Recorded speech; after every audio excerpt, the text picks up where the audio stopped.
Vous vous sentez fatigué mentalement? Vous réfléchissez trop? Vous avez l'impression que votre vie n'avance pas malgré tous vos efforts? Le problème n'est peut-être pas votre situation, mais la façon dont votre esprit interprète tout ce qui vous arrive. Parce qu'une pensée négative répétée chaque jour peut lentement détruire votre confiance, votre paix intérieure et votre capacité à agir. Mais voici la bonne nouvelle, lorsque vous changez votre manière de penser, vous changez aussi votre manière de vivre. Dans cette vidéo, vous allez découvrir 10 changements mentaux puissants inspirés du stoïcisme et de la psychologie pour reprendre le contrôle de votre esprit, arrêter le sabotage mental et enfin commencer à voir votre vie changer dans la bonne direction.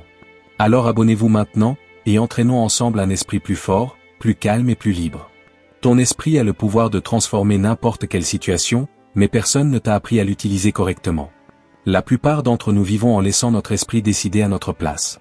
Il réagit, interprète, juge, et nous suivons simplement ses conclusions sans jamais les remettre en question. Pourtant, ces conclusions ne sont pas toujours vraies. En réalité, ce sont souvent elles qui nous maintiennent prisonniers. Car ce n'est pas ce qui t'arrive qui détermine ta vie. C'est ce que tu fais de ce qui t'arrive. Et cela se décide dans ton esprit, dans la manière dont tu interprètes les choses, dans l'endroit où tu portes ton attention, et dans ce que tu choisis de croire sur toi-même et sur ce qui est possible. Mais aujourd'hui, tu vas apprendre à penser autrement. Une manière de penser qui ne dépend pas du fait que tout soit parfait pour fonctionner. Une manière qui te rend ton pouvoir, même lorsque les choses deviennent compliquées. Parce que lorsque tu changes ta façon de penser, ce n'est pas seulement ce que tu ressens qui change. Ce sont aussi tes actions. Et ce que tu fais détermine tout le reste. Tu n'as pas besoin d'attendre que tout soit résolu pour commencer à ressentir ce contrôle. Le contrôle arrive lorsque tu changes ta manière de penser. Et tu peux commencer à contrôler tes pensées dès aujourd'hui, avec ces 10 principes que je vais partager avec toi. Et avant de commencer, je veux t'inviter à faire un premier pas. Descends dans les commentaires et écris cette phrase. Mon esprit est mon outil le plus puissant. L'écrire, c'est te dire à toi-même que tu es prêt à diriger ton esprit au lieu de le laisser te diriger. Tout entraînement mental commence par une décision consciente. Et celle-ci est la tienne. Maintenant, passons à la première leçon. Leçon 1, arrête de chercher des coupables et reprends le contrôle de ton esprit. Il y a quelque chose que nous faisons tous lorsque quelque chose tourne mal, nous cherchons quelqu'un à blâmer. Et cela semble logique.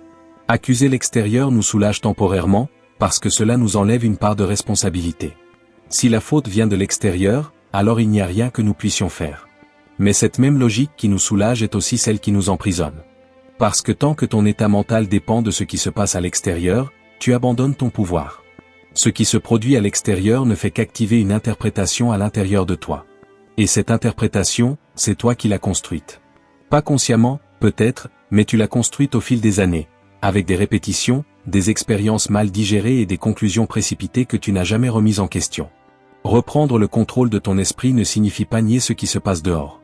Cela signifie reconnaître qu'entre ce qui arrive et ce que tu ressens, il existe un espace. Un espace où vit ton interprétation. Et c'est là que réside tout ton pouvoir. Tu peux continuer à blâmer les circonstances et attendre qu'elles changent pour te sentir mieux. Ou tu peux commencer à examiner la manière dont tu interprètes ces circonstances. Parce que 2 personnes peuvent vivre exactement la même situation et en sortir de façon complètement opposée.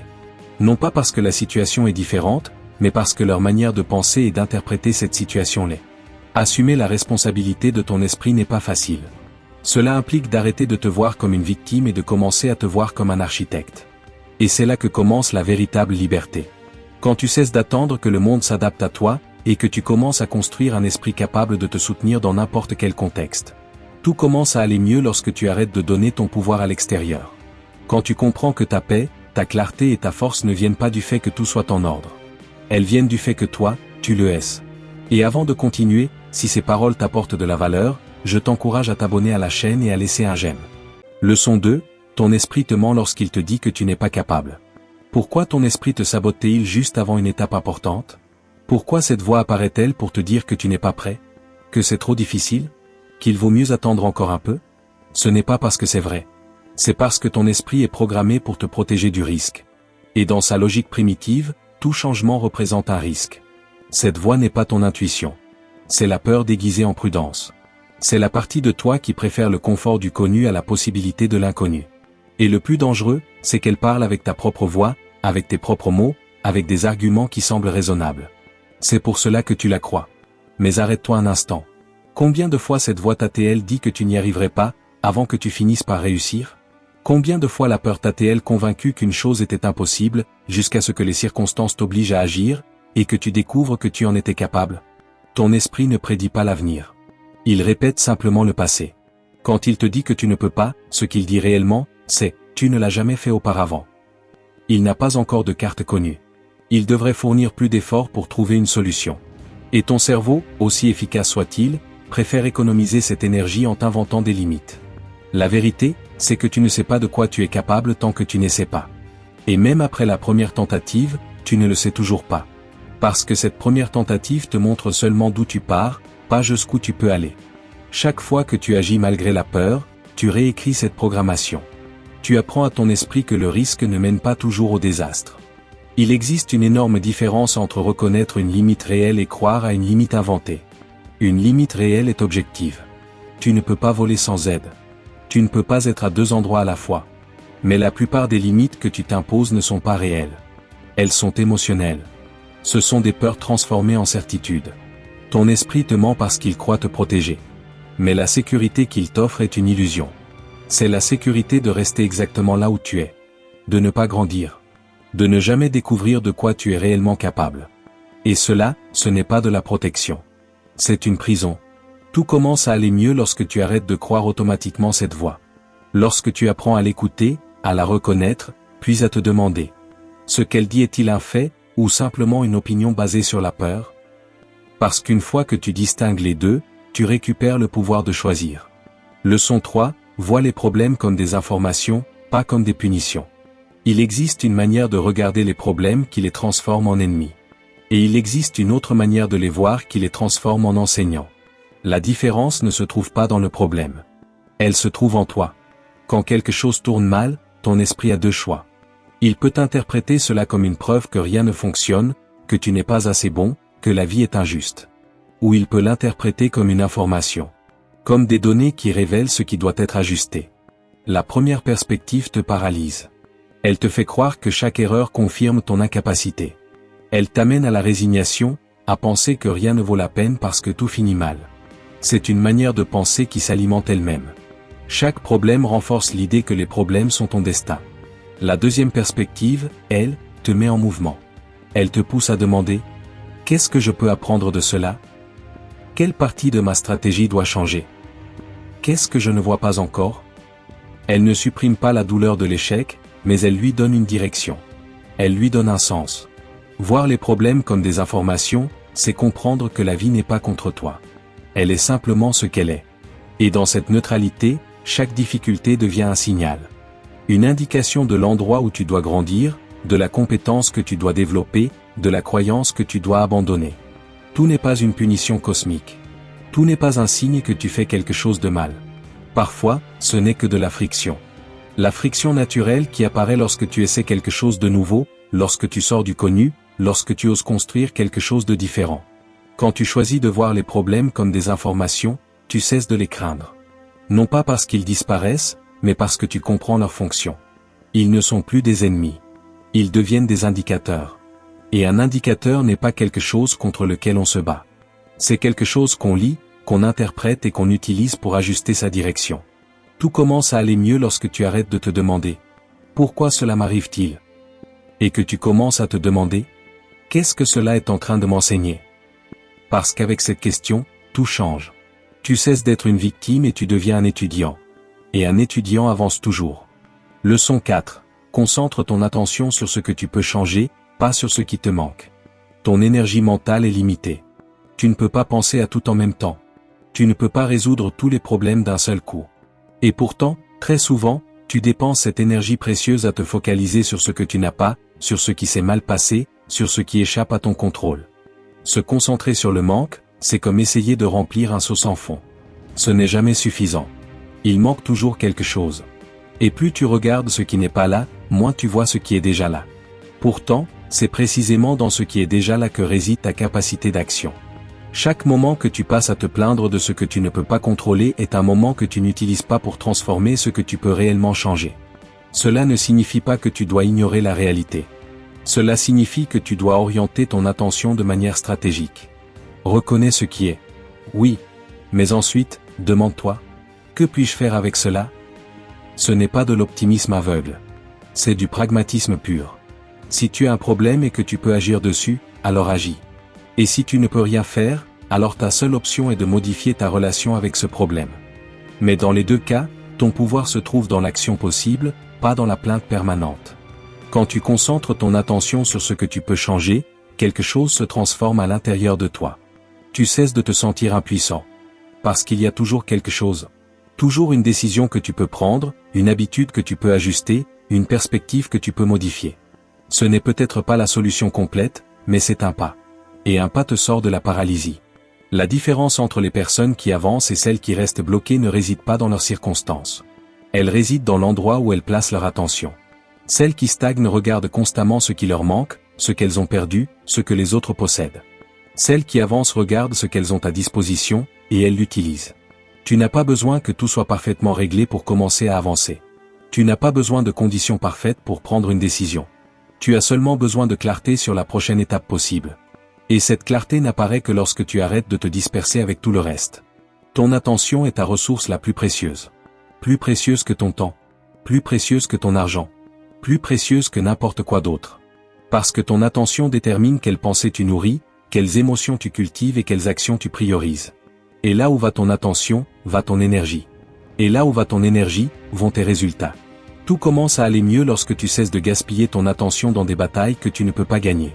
Lorsque tu apprends à diriger ton attention vers le seul territoire où tu possèdes un véritable pouvoir. Ce que tu fais aujourd'hui, ce que tu décides maintenant, ce que tu construis avec ce que tu as. Leçon 5, pense depuis la gratitude, pas depuis le manque. Il existe une ligne invisible qui sépare deux manières de vivre la vie. D'un côté se trouve la mentalité du manque. De l'autre, la mentalité de l'abondance.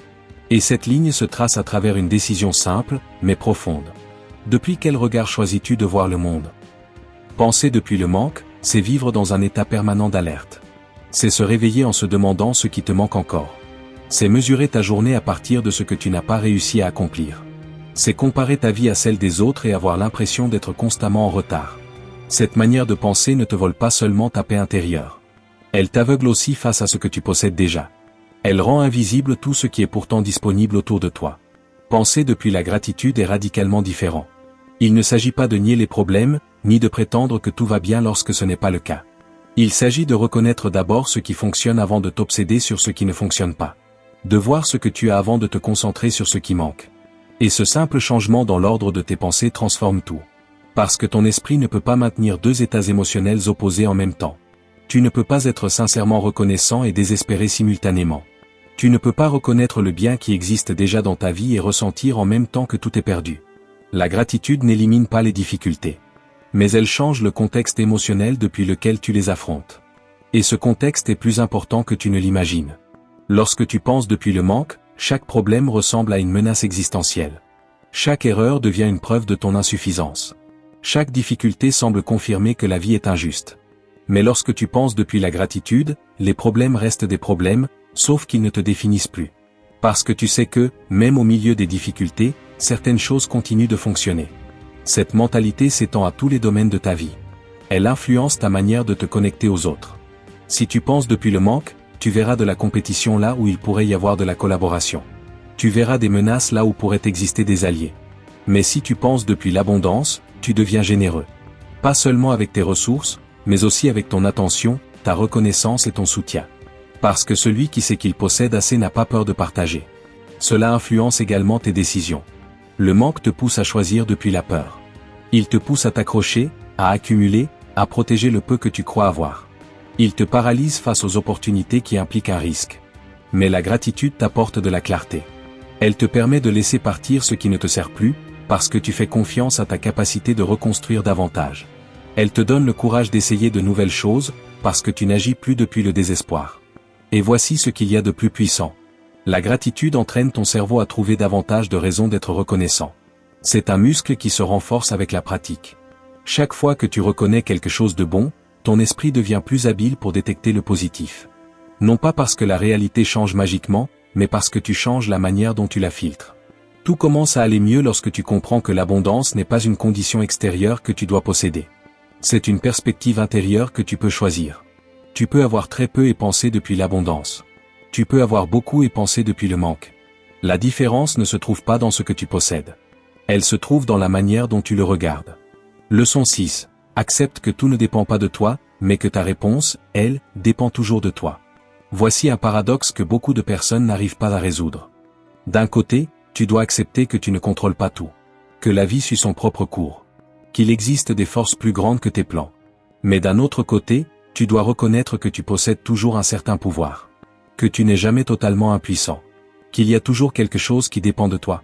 Ces deux vérités semblent se contredire, mais ce n'est pas le cas. En réalité, les comprendre ensemble est précisément ce qui te libère. Parce que lorsque tu essaies de contrôler ce que tu ne peux pas contrôler, tu t'épuises. Et lorsque tu nies le contrôle que tu possèdes réellement, tu abandonnes. Dans les deux cas, tu perds ton pouvoir. Tu ne peux pas contrôler la manière dont les autres agissent. Tu ne peux pas contrôler la météo, l'économie ou la circulation. Tu ne peux pas contrôler une multitude de choses qui ont pourtant un impact direct sur ta vie. Et résister à cette réalité ne fait qu'augmenter ta souffrance. Chaque fois que tu insistes pour que quelque chose soit différent de ce qu'il est déjà, tu luttes contre la réalité. Et c'est une bataille que tu ne gagneras jamais. Mais au milieu de cette absence de contrôle absolu, il existe un territoire qui t'appartient toujours. Ta réponse. La manière dont tu interprètes ce qui arrive. L'attitude avec laquelle tu fais face aux événements. Les décisions que tu prends ensuite. Personne ne peut te retirer cela. Même les pires circonstances ne peuvent pas t'enlever ta capacité de choisir la manière dont tu te positionnes face à elles. Ce paradoxe résout énormément de conflits intérieurs. Tu n'as plus besoin de tout contrôler pour te sentir en sécurité. Parce que tu comprends que ta sécurité ne vient pas du contrôle du monde extérieur. Elle vient de la confiance que tu développes dans ta capacité à répondre à tout ce qui peut t'arriver. Et cette confiance se construit chaque fois que tu choisis consciemment ta réponse au lieu de simplement réagir automatiquement. Cette compréhension t'aide également à distinguer ce qui est urgent de ce qui est important. L'urgent est souvent extérieur, ce qui s'est passé, ce que quelqu'un a dit, ce qui a changé. Mais l'important est intérieur. Comment tu interprètes cela? Ce que tu décides de faire. Ce que tu choisis d'en apprendre. Et lorsque tu investis ton énergie dans l'important plutôt que dans l'urgent, ta vie commence à changer. Accepter ce qui est hors de ton contrôle n'est pas de la résignation. C'est du réalisme. C'est reconnaître les limites de ton pouvoir sans utiliser ces limites comme excuse pour rester passif. Et affirmer ta capacité de réponse n'est pas de l'arrogance. C'est de la responsabilité. C'est savoir qu'il existe toujours un choix, même si ce choix ne concerne que ton attitude. Tout commence à aller mieux lorsque tu arrêtes de combattre des batailles impossibles et que tu commences à gagner celles qui comptent réellement. Celles qui se déroulent à l'intérieur de toi. Parce que c'est là que se trouve ton véritable pouvoir. Tu l'as toujours possédé. Tu avais simplement besoin de t'en souvenir. Leçon 7, arrête de résister à l'inévitable et apprends à suivre le mouvement de la réalité. La résistance est l'une des formes de souffrance les plus subtiles. Elle ne fait pas mal comme une blessure physique. Elle fait mal autrement, comme une tension constante qui ne se relâche jamais. Comme un poids que tu portes sans même te rendre compte que c'est toi qui le tiens. Résister à ce qui s'est déjà produit, c'est essayer de changer le passé avec la force du refus. C'est dire, cela n'aurait pas dû arriver, alors que c'est déjà arrivé. C'est rejouer encore et encore dans ton esprit la manière dont les choses auraient dû se passer autrement. Et chaque fois que tu fais cela, tu vis dans une réalité parallèle qui n'existe pas. Tu dépenses ton énergie à réécrire quelque chose qui est déjà écrit. Mais la résistance va encore plus loin. Tu résistes aussi au présent. À ce qui est ici et maintenant. Tu résistes à la manière dont quelqu'un a agi. À la façon dont une situation s'est déroulée. À une perte. À un changement. Et cette résistance te fige. Tu ne peux pas avancer parce que tu pousses contre quelque chose qui ne bougera pas. La réalité ne négocie pas. Elle ne se soucie pas de ce que tu crois mériter. Elle ne modifie pas sa trajectoire parce que tu espérais autre chose. Elle est simplement ce qu'elle est. Et tant que tu continueras à lutter contre cette neutralité, tu continueras à t'épuiser. Suivre le mouvement de la réalité ne signifie pas abandonner. Cela signifie abandonner la lutte inutile afin de pouvoir te concentrer sur l'action utile. Parce qu'il existe une immense différence entre accepter ce qui est et se résigner à y rester. Accepter, c'est reconnaître honnêtement le point de départ réel. Se résigner, c'est croire que ce point de départ est aussi ta destination finale. Et voici le niveau le plus profond de cette compréhension. Lorsque tu arrêtes de résister, tu libères une énergie que tu gaspillais auparavant. Cette énergie peut alors être dirigée vers ce que tu peux réellement construire et transformer. Parce que tout n'est pas immuable.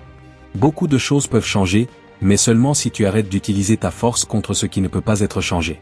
Suivre le mouvement de la réalité n'est pas de la passivité. C'est de l'intelligence. C'est comme l'eau qui contourne la roche au lieu de s'écraser contre elle. L'eau ne perd pas. Elle trouve simplement un autre chemin. Et avec le temps, cette même eau peut façonner la roche. Non pas par la force brutale, mais par une persévérance souple et adaptable. Cette manière de penser réduit ton anxiété. Parce qu'une grande partie de l'anxiété naît de l'écart entre ce qui est, et ce que tu crois que les choses devraient être.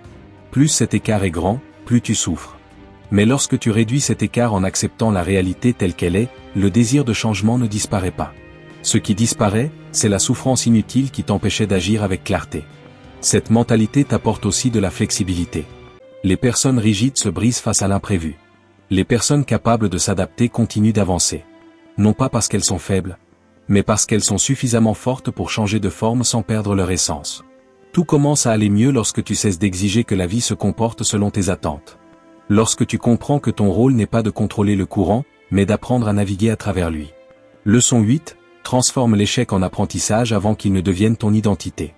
Il existe un moment critique après chaque erreur. Un moment où ton esprit prend une décision sans que tu t'en rendes compte. Il décide si cette erreur n'est qu'un événement isolé, ou si elle constitue une preuve de ce que tu es. Et cette décision silencieuse détermine tout ce qui suit. Si tu décides que l'erreur te définit, un processus invisible commence. Ton esprit cherche des confirmations. Il se souvient d'autres erreurs. Il les relie entre elles pour construire un récit. Et ce récit finit par devenir ton identité. Ce n'est plus « j'ai échoué ». Cela devient « je suis quelqu'un qui échoue ». Et une fois que cette idée s'installe, chaque nouvelle tentative est contaminée par cette croyance. Cela ne se produit pas d'un seul coup. C'est si progressif que tu ne le remarques même pas avant que cela soit profondément enraciné. Une erreur mène à une conclusion précipitée. Cette conclusion se répète. La répétition crée une croyance. Et cette croyance finit par modeler ton comportement. Au final, tu te retrouves à agir selon une fausse idée de toi-même, construite à partir d'interprétations erronées. La solution n'est pas d'éviter l'échec. C'est impossible. La solution consiste à changer ce que tu fais immédiatement après l'échec. Dans ce moment critique où ton esprit veut transformer un événement en identité, tu interviens, et tu le transformes en autre chose. En information. Transformer l'échec en apprentissage est un acte volontaire. Cela exige que tu t'arrêtes. Que tu observes ce qui n'a pas fonctionné sans dramatiser. Que tu identifies ce que tu peux ajuster sans te juger. Que tu extrais la leçon sans l'envelopper de honte. C'est un processus qui entraîne ton cerveau à voir les erreurs comme des données, et non comme des condamnations. Et voici ce que peu de gens comprennent. La vitesse compte. Plus tu transformes rapidement l'erreur en apprentissage, moins ton esprit a le temps de la transformer en identité. Si tu passes des jours ou des semaines à ruminer ton échec sans en tirer quoi que ce soit d'utile, tu donnes à ton cerveau le temps de solidifier une croyance destructrice. Mais si tu le traites rapidement, si tu te demandes immédiatement « Que ai-je appris ? Que vais-je faire différemment ? Que ai-je besoin de renforcer ?» Alors tu interromps ce processus avant qu'il ne devienne toxique. Tu n'élimines pas la douleur de l'échec. Tu élimines son pouvoir de te définir. Tu dois également apprendre à séparer le résultat de ta valeur personnelle. Ta valeur en tant qu'être humain ne fluctue pas selon tes résultats. Tu n'as pas plus de valeur lorsque tu gagnes. Tu n'en as pas moins lorsque tu perds. Tu as de la valeur parce que tu existes. Et à partir de cette base stable, tu peux essayer, échouer, apprendre et recommencer sans que chaque cycle détruise ton estime de toi. Les personnes qui grandissent le plus vite ne sont pas celles qui ne tombent jamais. Ce sont celles qui tombent, puis transforment immédiatement la chute en apprentissage avant qu'elle ne devienne quelque chose de plus grand. Ce sont celles qui extraient la leçon pendant que la douleur est encore fraîche, puis continuent d'avancer. Non pas parce qu'elles sont immunisées contre l'échec, mais parce qu'elles ne lui laissent pas le temps de devenir leur histoire. Tout commence à aller mieux lorsque tu changes ta relation avec l'erreur. Lorsque tu cesses de la craindre comme si elle représentait la fin, et que tu commences à l'utiliser comme si elle représentait le commencement. Parce que chaque échec correctement analysé ne t'éloigne pas de ton objectif. Il t'en rapproche. Non pas parce que l'échec est quelque chose de bon en soi, mais parce que ce que tu apprends grâce à lui est inestimable. Leçon 9, pense à la personne que tu veux devenir, pas à celle que tu as peur de cesser d'être. Il existe une manière d'avancer dans la vie qui ressemble à du progrès, mais qui n'est en réalité qu'une fuite.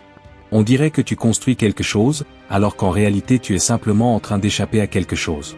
Et la différence entre les deux détermine non seulement tes résultats, mais aussi ta paix intérieure.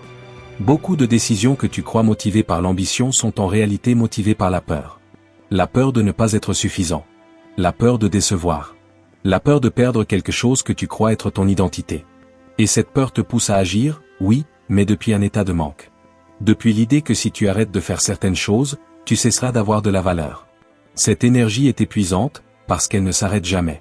Chaque réussite ne calme le vide que temporairement. Chaque objectif atteint déplace simplement la ligne d'arrivée un peu plus loin. Tu vis dans un état d'alerte permanent. Tu ne cours pas vers quelque chose. tu cours loin de quelque chose. Et peu importe la vitesse à laquelle tu cours, tu n'arrives jamais à un endroit qui ressemble réellement à une destination. Mais il existe une autre manière d'avancer. Tu peux avancer depuis la construction plutôt que depuis la fuite. Depuis la vision de la personne que tu veux devenir, et non depuis la terreur de la personne que tu pourrais cesser d'être. Et même si cela semble être un changement subtil de perspective, cela transforme complètement ton expérience de la vie. Penser à la personne que tu veux devenir te donne une direction claire. Cela te permet de choisir tes actions, non pas par obligation, mais par alignement. Non pas parce que tu dois agir pour éviter une catastrophe, mais parce que ces actions te rapprochent de la version de toi-même que tu veux construire. Chaque décision devient alors une brique, au lieu d'être simplement un pansement. Cette perspective t'apporte aussi du repos. Parce que tu ne vis plus en mode survie permanent. Tu peux t'arrêter. Tu peux célébrer tes progrès sans ressentir constamment que ce n'est jamais assez. Tu peux échouer sans avoir l'impression que tout s'écroule. Parce que ton identité ne dépend plus des résultats extérieurs. Elle dépend d'un processus intérieur de construction consciente. Et voici ce qu'il y a de plus libérateur. Tu n'as plus besoin de t'accrocher à d'anciennes versions de toi-même qui ne te servent plus. Très souvent, nous restons prisonniers de ce que nous étions parce que nous avons peur que, sans cette identité, nous ne soyons plus rien. Mais cela, c'est vivre depuis la peur. Depuis le besoin de préserver au lieu d'évoluer. La véritable question n'est pas « Qu'est-ce que je vais perdre si je change ?» La véritable question est « Qu'est-ce que je vais gagner ?» Qu'est-ce qui devient possible lorsque je laisse partir ce qui ne me représente plus? Parce que grandir implique de lâcher prise. Et lâcher prise implique de faire confiance. Faire confiance au fait que ce que tu es profondément ne disparaît pas lorsque tu changes de forme. Au contraire, cela se révèle avec encore plus de clarté. Tout commence à aller mieux lorsque tu cesses de construire ta vie à partir de la peur de perdre. Et que tu commences à la construire à partir de la vision de ce que tu veux créer. Parce que c'est seulement à partir de là que tu peux avancer avec une véritable liberté. Leçon 10. Comprends que tout commence à aller mieux lorsque tu arrêtes d'exiger la perfection. Il existe une ironie brutale dans le perfectionnisme. Tu crois qu'il te protège de la médiocrité. Mais en réalité, il te condamne à l'inaction. Tu crois qu'en exigeant la perfection, tu prends soin de toi. Pourtant, tu es en train de te saboter de la manière la plus efficace possible. Parce que la perfection est impossible. Ce n'est pas un standard élevé. C'est une illusion. Et tant que tu continueras à attendre les conditions parfaites, le moment parfait ou la version parfaite de toi-même, tu attendras quelque chose qui n'arrivera jamais. Et pendant cette attente, la vie continue de passer. Tout ce que tu as appris jusqu'ici converge vers ce point. Reprendre le contrôle de ton esprit sans attendre que tout soit réglé. Voir les problèmes comme des informations sans exiger qu'ils disparaissent d'abord. Agir même lorsque ton esprit te dit que tu n'es pas prêt. Concentrer ton attention sur ce qui est possible au lieu de te lamenter sur ce qui manque. Penser depuis la gratitude sans nier qu'il existe encore des choses à améliorer. Toutes ces leçons te disent la même chose sous différents angles. Tu n'as pas besoin que tout soit parfait pour commencer. En réalité, attendre la perfection est la forme la plus raffinée d'autosabotage. Parce que cela semble noble, cela ressemble à de hauts standards. Mais ce n'est souvent rien d'autre que de la peur habillée de beaux mots. L'imperfection, elle, te libère. Non pas parce qu'elle glorifie la médiocrité, mais parce qu'elle te permet d'avancer. Elle te permet d'essayer. Elle te permet d'apprendre à travers l'expérience au lieu de simplement réfléchir sans agir. Et c'est dans le mouvement, dans l'action imparfaite, que se produit le véritable progrès. Toutes les bonnes choses que tu possèdes aujourd'hui sont nées de processus imparfaits. Personne ne construit une relation profonde en étant parfait. Personne ne crée quelque chose de précieux sans commettre d'erreurs. Personne n'apprend sans trébucher. La perfection n'est pas le chemin vers les meilleurs résultats. C'est souvent l'obstacle qui t'empêche même de commencer à marcher. Et voici la vérité finale. Tout commence à aller mieux non pas parce que tu maîtrises tout, mais parce que tu acceptes de commencer sans tout maîtriser.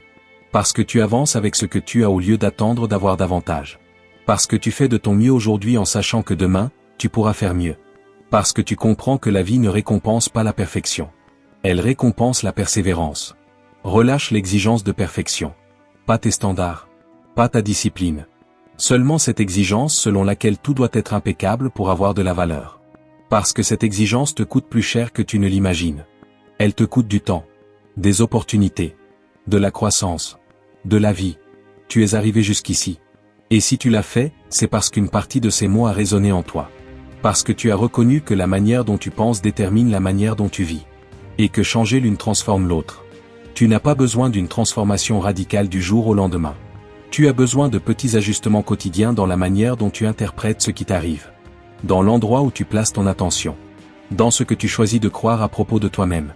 Parce que ces petits ajustements, répétés avec constance, réécrivent tout. Tout commence à aller mieux lorsque tu cesses d'attendre que le monde change pour toi.